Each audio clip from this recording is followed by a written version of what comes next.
Update muna nga tayo sa mundo ng basketball sa Gilas Pilipinas, mga Australiano.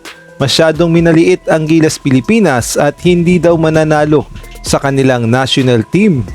Samantalang ang Gilas Pilipinas naman may tsansa kayang manalo sa Australia. Ngunit bago nga tayo magpatuloy, pakipindot ang like, subscribe at ang notification bell para updated ka sa susunod kong i-upload. Pakipollow na rin ang aking Facebook page na Pinoy Viral Sports Official. Maraming salamat. Pasok na nga ang Gilas Pilipinas sa quarterfinals matapos nilang pataubin ang host country na Kingdom of Saudi Arabia. Masasabi nating nahirapan talaga ang Gilas Pilipinas. Mabuti na lamang at nanalo pa tayo sa overtime. At ang next assignment, ang pinaka malakas sa FIBA Asia Cup, ang Australia. At sa mga nagtatanong kung anong oras ba ang laban, well, bukas na nga yan, August 13, 7 PM, live sa Pilipinas Live, RPTV, One Sport, One Sports Plus at may mga live din sa Facebook.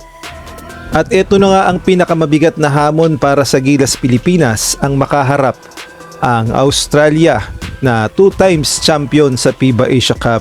Ngunit alam naman natin na hindi naman basta-basta magpapatalo ang Gilas Pilipinas at lalong-lalo na ay malakas naman talaga ang ating lineup at kayang makipagsabayan at napatunayan na nga yan ng talunin ang number 5 sa buong mundo, ang Latvia.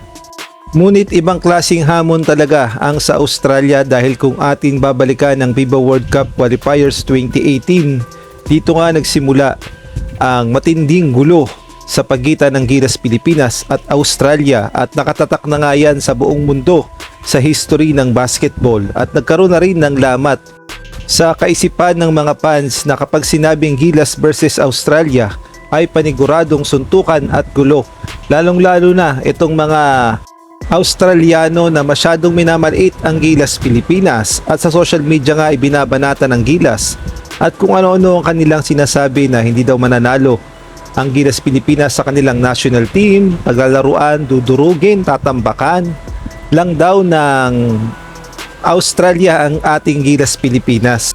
Well, sa totoo lang ay lamang naman talaga ang Australia pagdating sa Pilipinas, kahit nga dito sa stats per game ay nangingibabaw ang lakas ng Australia at sa kanilang mga naging laban, halos tambak-tambakan ang ginawa ng Australia sa kanilang mga nakalaban.